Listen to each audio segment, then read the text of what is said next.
Kids play area. આ બહુ nice location છે પિકનિક માટે, બહુ જ નાઇસ છે.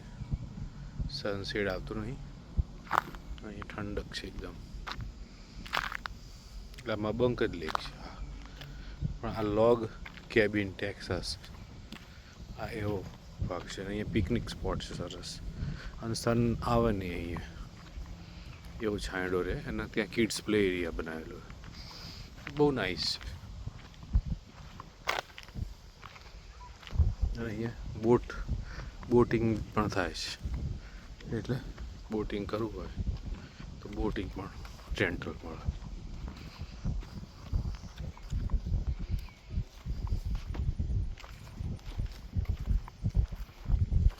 નાહવાનું પણ બહુ મસ્ત છે અહીંયા, એટલે ઘણા લોકો કિડ્સ નાહે જ છે અંદર. એટલે બાથ ને બધું જ બહુ મસ્ત દરિયા કિનારા જેવું બનાવેલું છે. એટલે આ સારી જગ્યા છે.